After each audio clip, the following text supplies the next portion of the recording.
What's up, besties? I hope you're having an amazing day. Excuse any noises if you hear them. I don't live alone, and I can't just tell my roommates to shut up for how long this will take, so yeah, I'm sorry. This video topic isn't strictly art related. I guess you could argue that, the videos, podcasts, documentaries, films, series, and whatnots I'm discussing are also art, but you know what I mean. It's not the type of art I'm usually discussing. It's not like, the visuals about painting. No, it's just something it's just something that's been boiling in my mind for a long time, and I felt the need to write the script because if I'm writing it, then I'm compiling my thoughts and looking for other things that are worthy mentioning, and if there are some facts to be checked, I'm checking the facts, and this just helps me to form an opinion. So as of the moment of writing this, I did not have a strong opinion on that. We'll see where I finish. The topic at hand is true crime and the ethics of this form of entertainment in general. But I don't want it. But I don't want this to sound like I'm so super unbiased either, because in all honesty, while I haven't really engaged in this type of content much in the last maybe 2 years, back in high school I could listen to multiple hours a day. I wouldn't say I was like obsessed, but I was very morbidly curious, and right now, from time to time, I'll still listen to a podcast. There's no particular reason why there's no like particular reason why I stopped. I just go through different phases, I guess.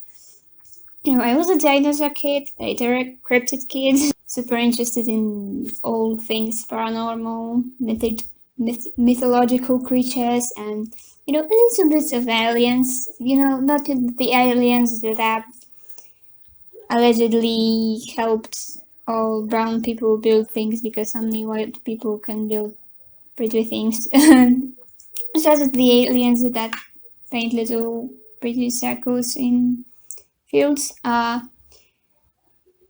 Which is I guess where my like more gothish side of personality was born from, all types of creatures. And I was a horror film enjoyer for some time, and then that interest in scary things just moved onto real life scary things. I don't know in what phase I'm now, but perhaps I will be able to look at it more critically in a few years. Anyway, I guess this is the reason why the whole question of ethics is bothering me this much. What if I am engaging in something morally wrong? I don't want to do bad things. I don't want to perceive myself as a bad person. Nobody who's past that childish, haha, I'm such an asshole, I'm so edgy, caring for other people's well-being is cringe phase, that some people go through even in their adulthood. Although I think this is some display of just not being developed emotionally. I don't think anybody aside from these people wants to see themselves as bad. Perhaps not even these people want to actually see themselves as bad. And are just putting out this facade to look tough and smart because facts don't care about your feelings, as if the existence of feelings wasn't a fact that has its own branch of science even. And a bit of a trigger warning from the beginning, I guess. You know what you clicked on. But just in case, I'll say it. I'm not going to be getting into any gruesome details of anything, but I will obviously mention what sorts of crimes we're talking about sometimes. I figured that the way I want to approach this topic is by starting from the most obvious bad behaviors shown by the community, And I've got three main points, some more, some less inherent to the whole genre. And I guess the question I have in mind isn't, can true crime be unethical? Because it definitely can. No doubt about that. It's, can true crime be ethical? Like ever. So yeah. Number one, romanticizing bad people. We've seen it happen quite a lot. It's something I've seen on Tumblr or lately more on TikTok, especially when it came to the case of Cameron Herring, a man who killed Jessica Reinsinger Raubenold and her 21-month-old daughter after speeding on Bayshore Boulevard, where people were just pleading to let him go unpunished because, oh, he looks so cute. Now, from what I've read, at least some of the accounts that were posting these like heart emojis and compliments and other dumb cutesy stuff were freshly made, so possibly the amount of people involved in that wasn't as high as it might seem on a first glance, but it should be zero. It doesn't matter how he looks, and I'm sorry, but he looks like a basic Sumer guy. He's not even like exceptional. I don't get it. It's just a guy with this basic Zoomer hair. More recently, there are Jeffrey Dahmer fans acting nuts online after the new Netflix series came out. I'll go back to that later, but this has been quite a big phenomenon. Same with like Ted Bundy, for example. And like there is a whole psychological explanation for that. I'm not an expert in the field, obviously. But once again, I get morbidly curious sometimes about random things for some amounts of time for no good reason. So I was doing some reading on the topic because this has been a thing long before TikTok, long before Tumblr. It's been a whole thing that all sorts of criminals, specifically men, while sitting in jail, would receive love letters and gifts. Some even got in relationships. One case that infuriates me personally was related to Mariusz Trynkiewicz, who is one of the most well-known Polish criminals. He was a teacher who have raped and murdered 4 young boys. He almost got the death penalty for it, but the law have changed when he was waiting for it, and they changed it to 25 years in jail. I remember when he got out in 2014, and it was pointed out that he had thrown child porn in his cell, but that wasn't illegal, so nobody could punish him for that. They did put him in some like mental ward, and from what I now read, he was sentenced again in 2015 for possessing of child porn, and then again in 2021 for the same thing. He is very well known in Poland. He became sort of a symbol of pedophilia. I remember memes when the joke would be like, well, the joke would be pedophilia. I know, very, very funny. Very, very edgy. Haha, internet was a bit different back then.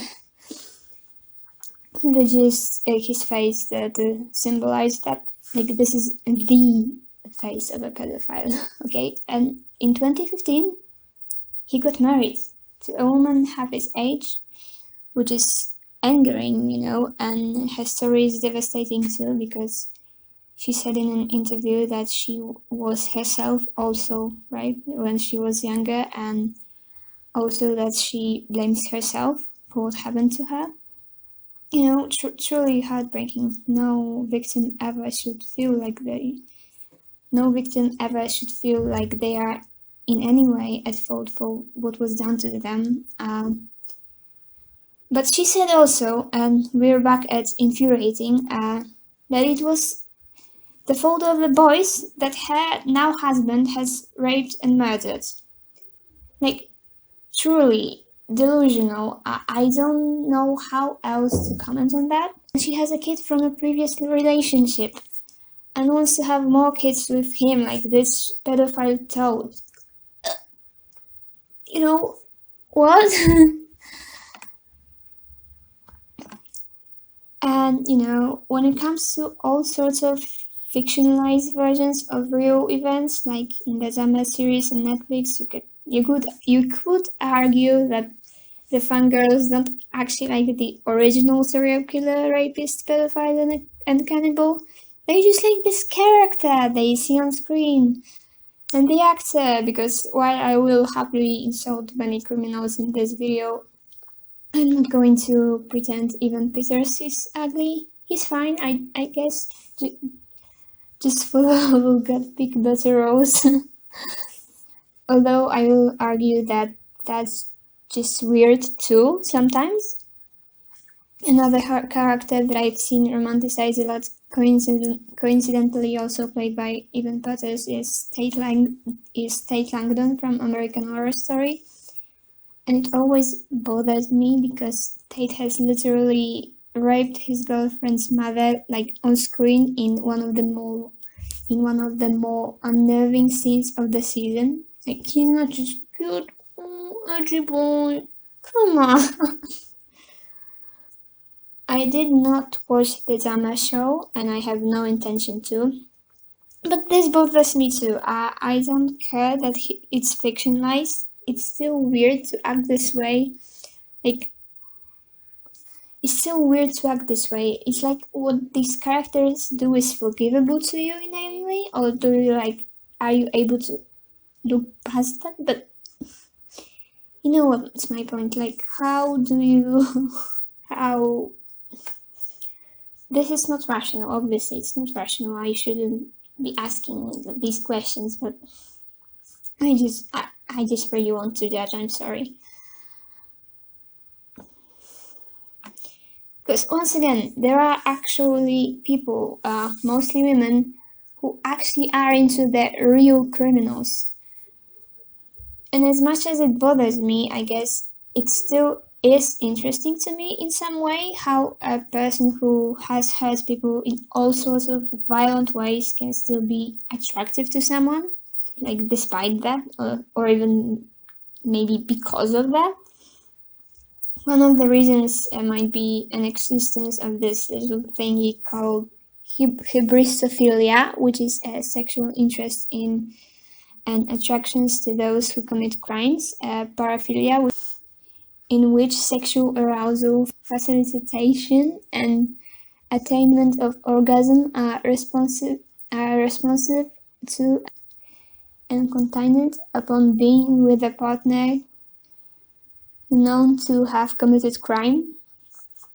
And this usually is targeted towards the individuals who have some rather more brutal achievements than stealing an unlocked body, and there are some common denominators in the people who have this philia.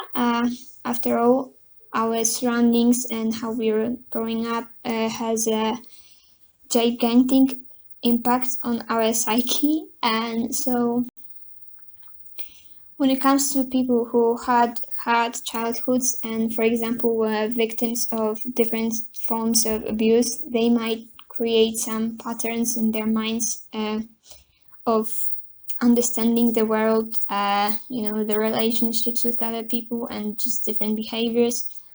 And for example, someone who was hurt as a child might try to seek relationships where they're in control of the other person to ensure their safety, so this won't happen again. And the jail, after all, ensures that pretty well.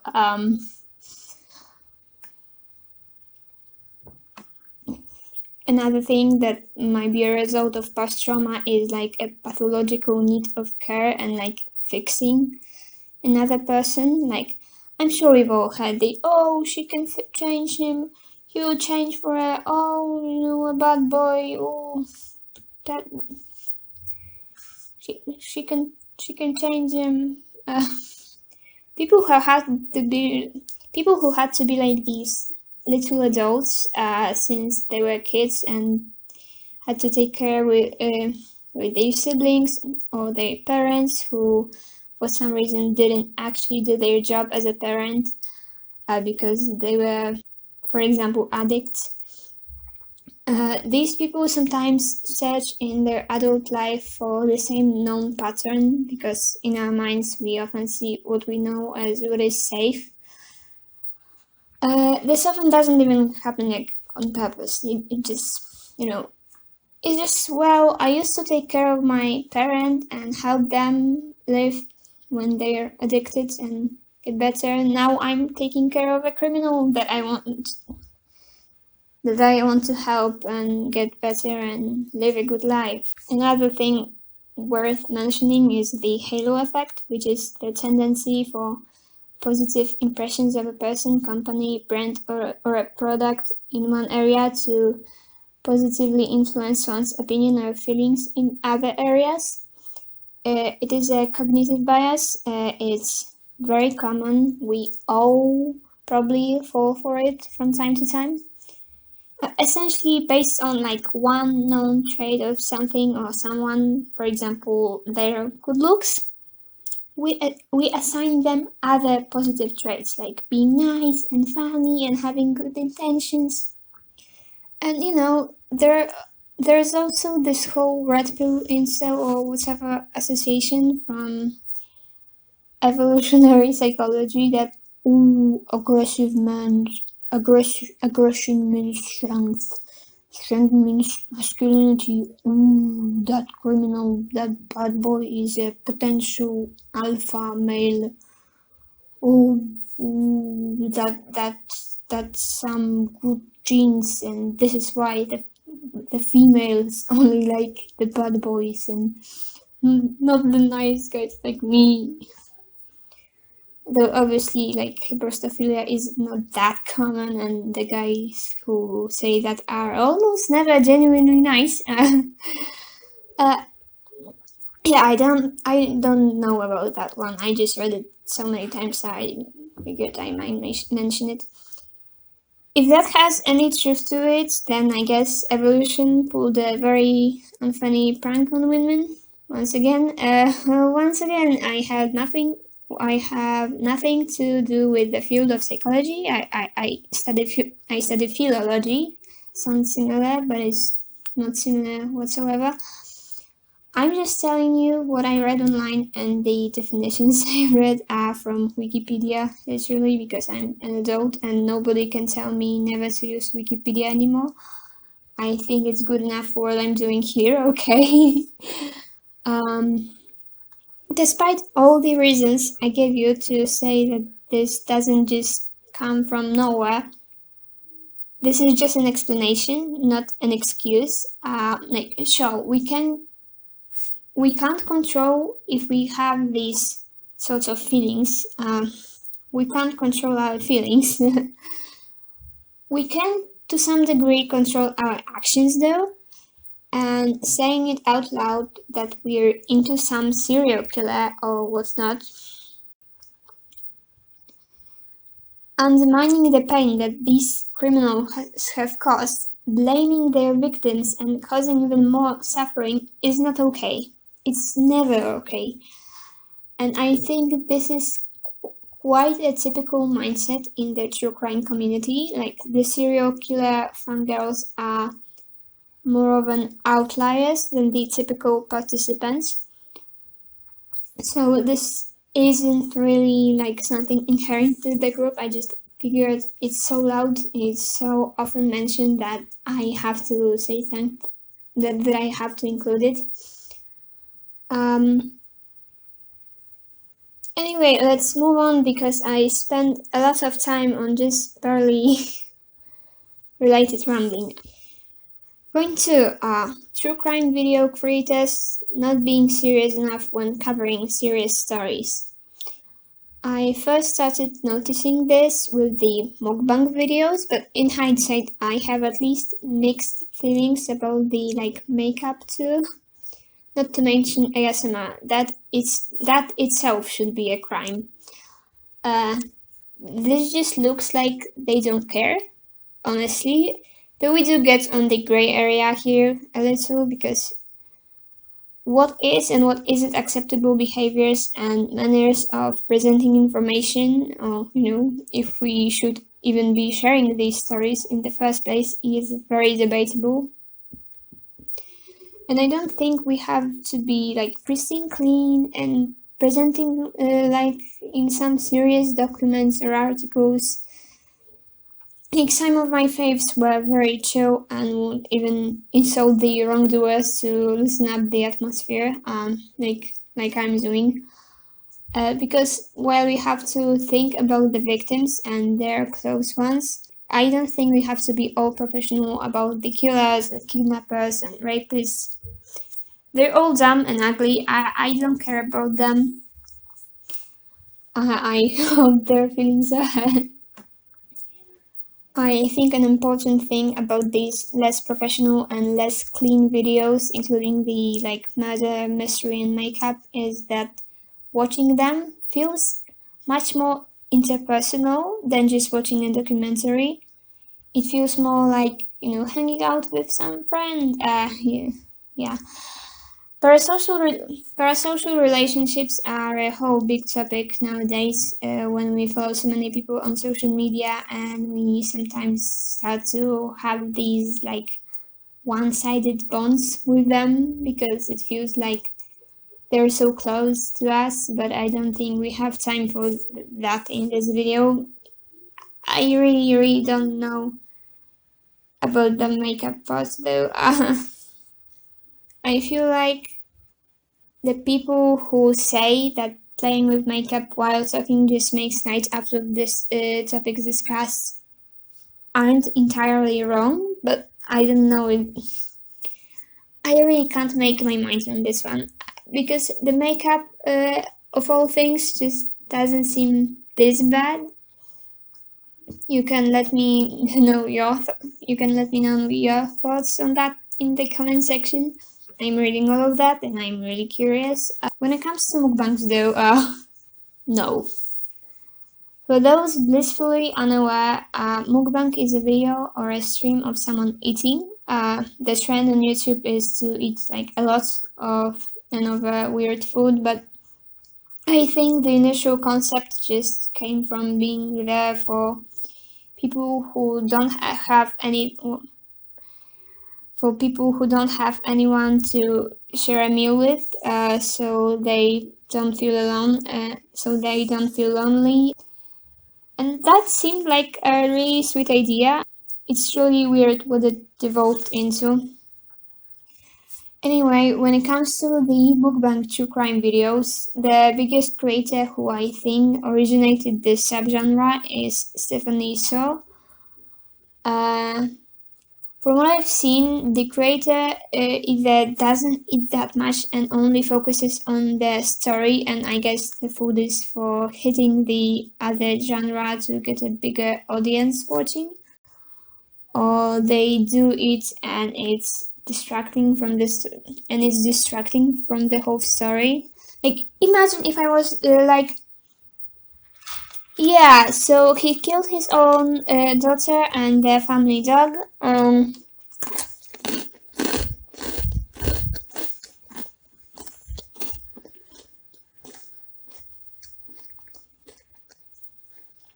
And then he went upstairs looking for his wife to kill her too.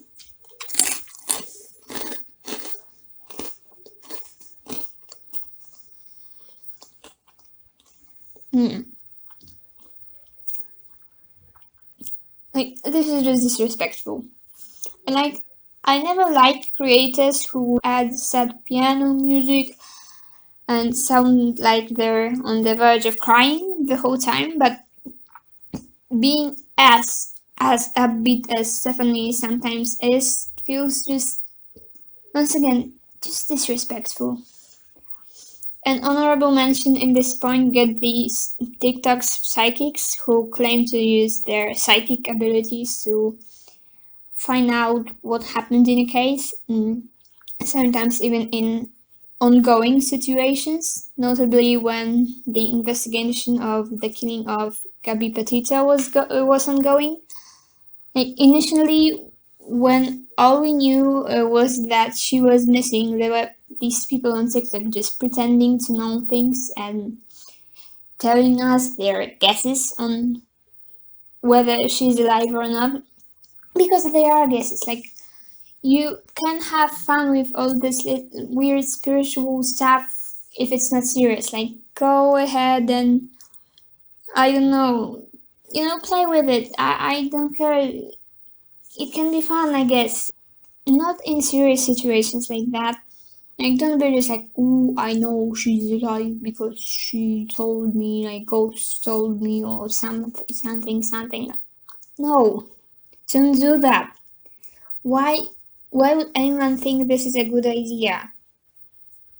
I guess part of this point would also be that some creators just give people wrong information. I mean, I guess some podcaster makes a little mistake by picking a wrong news article that was wrong and not recognizing it immediately, or just making a human mistake. That's very forgivable. I'm talking about people doing this actively.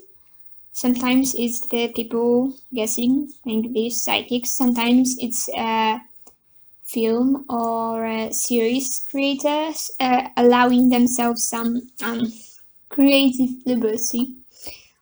Generally, I'm not a fan of like fictionalized portrayal of criminal cases. Maybe some like super old ones would be okay, but if the victims or the close ones are still alive, then these stories are not just stories. They are very impactful, and you can ritualize these people, and just it's disrespectful. It is disrespectful once again. I will repeat that lots of times today, I think. I mean, I guess you can always make like a story inspired by real happenings and then just change names. Then you can play around and change whatever you want and focus on whoever you want and, make it more interesting if you really have to. But once you name drop real life people who have caused or undergone all this suffering, it just gets much more serious. But once again, I don't think this inherent to the genre. Most creators I like never acted like that. And if it doesn't apply to all true crime content, I can't just say, oh, all is bad. It's just something worthy to keep in mind, that it happens and it is a problem and we should call it out when we see it. I think the reason this point is also important to me is how unclear it is where we should draw the line on this.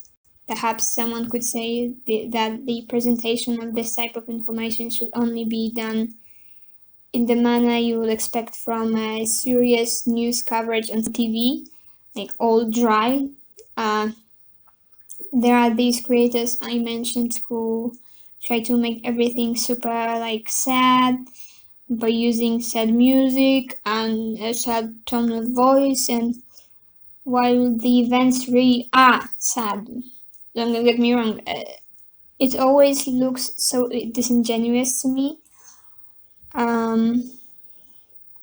It just annoys me. It really does. But is it immoral? Is the question. I guess one could argue these people are trying to capitalize on our negative emotions by making us watch that. But maybe they just think this is how it should be presented, and I will argue actually that everyone who makes true crime content does that. We are all capitalizing on, evil things, on people being murdered, raped, tortured, kidnapped, all sorts of things. I don't know. I guess I don't want to just see the bad in people and assume they all have bad intentions. And when it comes to, the sad video makers, maybe they just feel like this is the most appropriate way of speaking on these topics. I guess another question this brings on us is, Should we allow emotions into our presentation of tragic events or not? Perhaps, the more calm, relaxed, and unbothered way of speaking is the wrong one, since it's natural to feel upset at these things. Are we trivializing them this way? Or, is doing anything other than speaking while doing it fine? I think most people will agree that you shouldn't eat. The case for doing makeup seems to be like 50-50. I'm going to say I'm probably on the no side. Imagine being a family member of a victim watching this. Like, no. But maybe there are other things to consider that I never saw. As I've said, this is very inconclusive. Different people will have different opinions. And my last point is 3. Not focusing on the victims and their close ones, but the criminals and our own entertainment. I guess even calling this entertainment sounds strange, but that's just what it is most of the time. We have to be honest with ourselves. It is entertainment. We are not doing clinical research. And here once again, it's not as weird as it sounds. There are also some common mental occurrences behind that. The feeling when you're scared of something, like a horror movie, but you still want to keep on watching, or you're doing something dangerous, like maybe you're doing some more extreme sport, but you like it. I will repeat once again that I'm not an expert on anything, but from what I understand, when we get scared, there is a lot of hormones going crazy in our bodies, preparing us for danger just in case. One of these hormones is actually dopamine, which is often called the happy hormone. But obviously, the fear can only be actually nice and pleasurable when we are not actually in danger. Plus, there can be this feeling of accomplishment that you overcame fear when engaging in scary activities. One of the big reasons I liked a horror film as a kid was that I felt so brave and cool about being able to watch them. And while you do know that a film or a podcast won't actually hurt you, your brain reacts and prepares you to fight or flight. Your brain reacts and prepares you to fight or flight very quickly, even before it analyzes whether the danger is actually there. It's better to assume the worst and be prepared than disregard potential harm. An instant response often saves people's lives. Also, I guess it's worth pointing out that we're talking about fear, not anxiety. Some people use these as synonyms, but they are not the same thing. Fear is an emotional reaction to a specific real danger. It's an appropriate cognitive and emotional response. While anxiety is excessive and unfocused fear that may be triggered by a variety of stimuli. So it can be scared of, for example, a poisonous, or if you can't tell for sure, a potentially poisonous snake, or a drunk person that just got aggressive and is looking for a conflict. But you can feel anxiety when it comes to flying on a plane, for example, despite the fact that it's irrational and flying is super safe, comparing to riding a car. A lot of people have this emotional response to it. Anxiety is a feeling of uneasiness and worry, usually generalized and unfocused as an overreaction to a situation that is only subjectively seen as menacing. It's more personal, persistent, and more complicated just in general. And while anxiety is a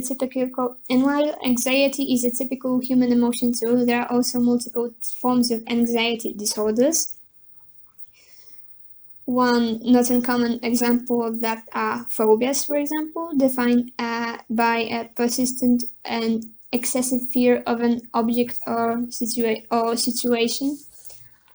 Speaking from personal experience, as someone who has phobias, I know that the things I'm scared of don't pose any real threat to me and that I'm not being rational. I know. I'm not going to give you details on what my big phobia is, but like, I remember during one family gathering a few months ago, I faced this fear like fully. Like, let's imagine my phobia is fear of spiders. Arachnophobia is pretty common after all. It's not, but yeah. Yeah, let's make a story about that. I'm sitting there in a pretty elegant dress. People are eating, talking, everyone is having fun, as people are. And then I feel something tickling my hands. I look at it, and it's a spider, and it bites me. I can feel it biting me. And once again, it wasn't a spider, and I wasn't bit. There is no risk of it being poisonous. This is just a comparison. I saw the thing that I was so horrified of. The worst case scenario for this thing happened just to me, and it didn't even hurt that bad. Just enough to notice. I went through far worse physical pain without crying.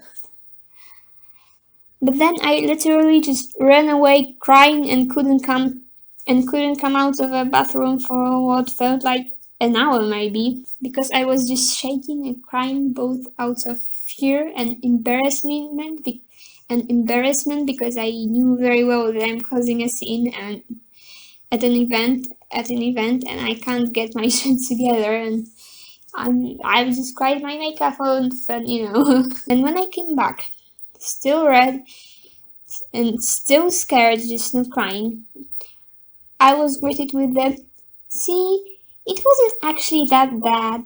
Now you know it's not rational to be scared of this. Phobia healed, right?" Of course I know it's not rational. That's what a phobia is. I was told it's not rational since it occurred, and it occurred like probably over a decade ago. Oh my god. I knew the whole time that this thing won't hurt me badly. No, nothing changed. And surprise, none of this was fun. None of this was fun the way listening to a scary story is fun. Like, sorry I went on a tangent here. As we've established, true crime is a form of entertainment. Back to the topic, I'm sorry. I just remembered this and yeah, felt the need to say something. Sorry. A lot of true crime media seems to be focused on the perpetrators. Obviously, there's lots of cases of people being lost when we focus on them directly, or there are unsolved murder mysteries where we analyze everything regarding the victim, searching for who could have done it. But a lot of focus is often given to murderers if they're convicted or something. If they're one film I remember watching where I noticed things aren't quite right was Carla. I mainly watched it because there is Misha Collins in it, but I feel like it presents its title character Carla Homolka. I'm not checking how to pronounce that surname. It doesn't look neither English nor French to me, despite the fact that she's Canadian and I do speak a little bit of French. So if it were French, that wouldn't be an issue. I honestly don't care at that moment. She was presented in a somewhat better light in the film than she deserved. It undermined her complicity in the crimes that Paul Bernardo had committed with her, and just presented her almost entirely as a victim. The film focused on him beating her instead of the victims that got killed. I don't remember if there were many things actually factually wrong with it, but the narrative just wasn't right. We know the name and the story of Ted Bundy, but who remembers the names and stories of his victims? We know the name and the story of Jeffrey Dahmer, but who remembers the names and story of his victims? Like same with Paul Bernardo and Karla Homolka, John Wayne Gacy, Eileen Wuornos, or the Zodiac Killer, who we more recently found out as Gary Francis Post. We really should give the criminals less metal names. Not only it's a letdown to find out that this super scary killer was just some guy named Gary, but also I just like the idea of insulting them with dumb names. Anyway, there's a lot of focus on the people who don't deserve to be remembered about, and not nearly enough on those they've hurt. I haven't watched the Dahmer series. From what I've seen people commenting, it's made from the perspective of Jeffrey Dahmer, and I've legit seen people saying that they felt more bad for him than for his victims. Like, sure, being beaten to death in jail is bad, blah blah blah. But come on, the guy was raping and murdering innocent people, innocent minors, in also very graphic ways. No. One other reason why the series sucks is that some of the families of the victims weren't even consulted about it. And like, if someone is just a little podcaster making a video for YouTube or Spotify, I guess it's not necessary for you to bother the people that were affected by those crimes, especially if they haven't spoken out against, these stories being publicized. But when you're Netflix making a rather high production value series, I think you should care a bit. I think you should care a bit more. And like sometimes those close to crime victims do like their stories to be told, either for the sake of commemorating them, or if someone is lost, then for a hope of this helping to find them. While realistically, if someone in some time has passed since someone has disappeared, being shown in a true crime video may not really help much. I feel like we shouldn't quench their hope, and this is another thing that is really hard to discuss when it comes to this topic. Internet attention did have its positive effects too. Sometimes there's this documentary on Netflix called "Don't Fuck with Cats" that I think illustrates that well. Long story short, there's a video that goes around social media of someone first playing with kittens and then killing them in a cruel way, and it's anonymous, and a group of people get together and determined to find who that is. With their investigation, they find this deranged and attention-seeking man, Luca Magnotta, who has been like killing animals for attention, and ends up actually killing a person, a young man named Jun Lin, before the police actually gets interested in him. But they did in the end hunt him down, and the information that they were able to provide definitely helped. So, that's one good thing, I guess. That's actual investigation, not just some little podcast video or whatever, And I think that's actually like most of the time, internet actually helps someone. Someone makes an investigation online. The anonymous people often help sometimes. So yeah, but surely some attention to lost people must be like beneficial. This is why the whole Milk Carson thing was going on. This is why Amber Alert is so public. The question is whether it's appropriate to be talking about these situations like years after it, when the chance of it actually helping is very, very low. I guess though, here we got to a part where I can't just say, well, this problem isn't inherent to the genre, so we can move on, because it kind of is. Even if we don't present the information in a way that is sympathetic to the criminal, a big chunk of this content does focus on criminals, specifically serial killers. They elevate these people to some sort of a minor celebrities.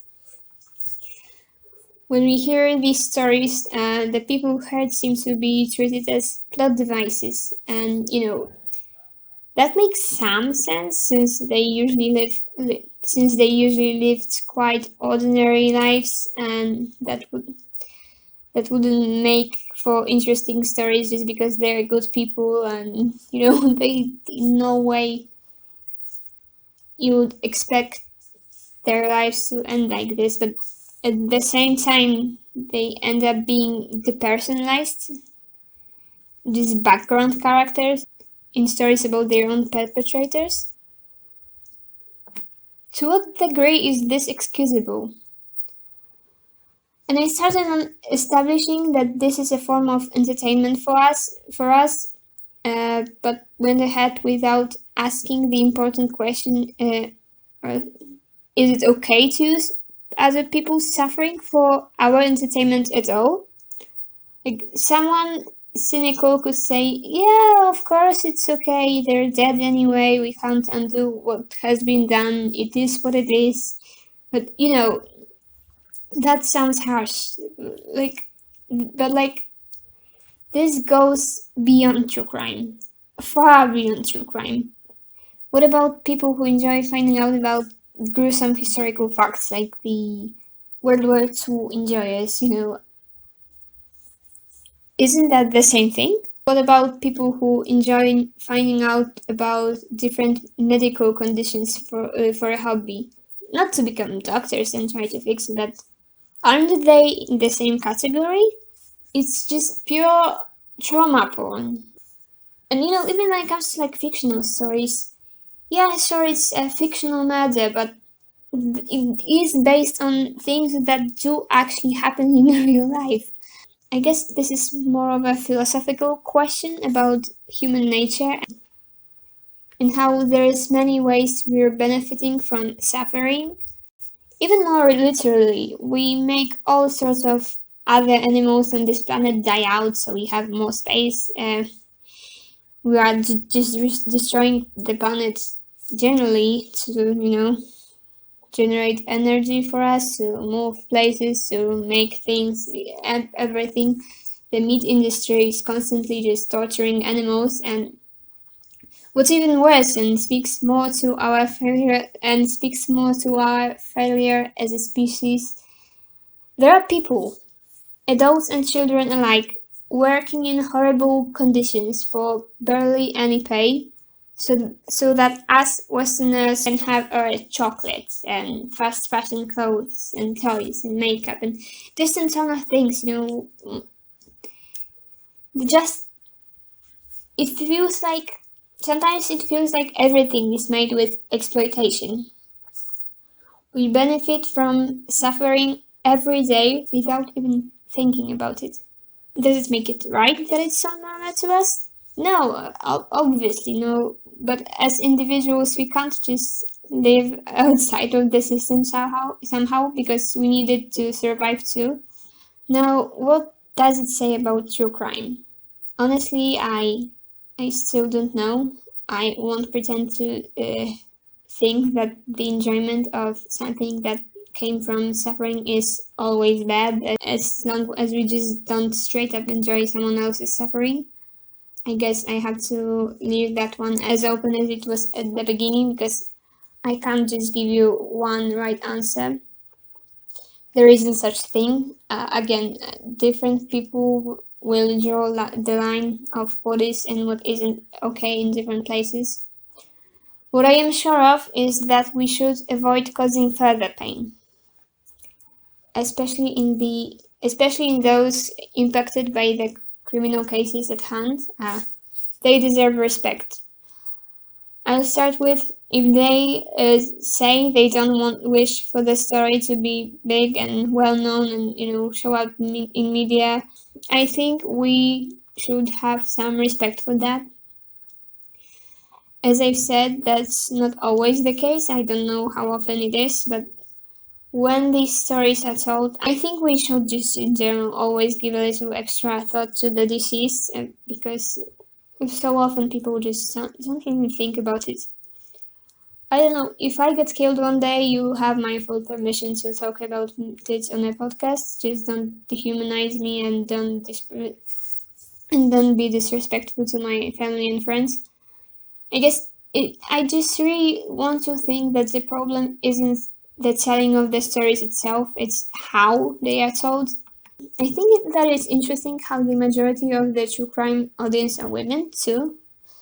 The most popular and commonly accepted explanation for this is that they feel consciously or subconsciously that they might learn something from it. This may be because women often see themselves in this maybe because women often just see themselves in these stories. If you look at them, it's usually women being victims, and when it comes to serial killers, they really are statistically about 70% of the victims. Though that isn't representative for murder in general, more men get murdered. Women are also generally more fearful of violent crime than men, both because of upbringing and just we are on average smaller. Seriously, I had an average size dude just pick me up and throw me without any reaction to me kicking and biting. It's insane. I guess there is a bit of this sense of wanting to know what to avoid and how to spot red flags when interacting with people. Though again, I don't think we can say that that's all it is. I don't know. I really don't want to finish this video with shitting on a genre I do like. It makes me feel guilty, but it's true. I don't like this feeling, and I would like to find more justification for why it's enjoyable.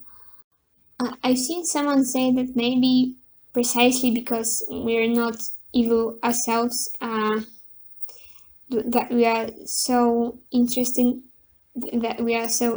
in learning more, that we're just perplexed and fascinated. And yeah, I think that's all for me for now. I hope at least something that I've said was some sort of food for thought or whatever. If you have any more thoughts, I would love it if you left them in the comment section down below, because this is a very non-objective topic, and as I've said, we may draw lines of what is and what isn't okay, of what is and what isn't okay differently, and for now just stay safe, stay hydrated, and peace.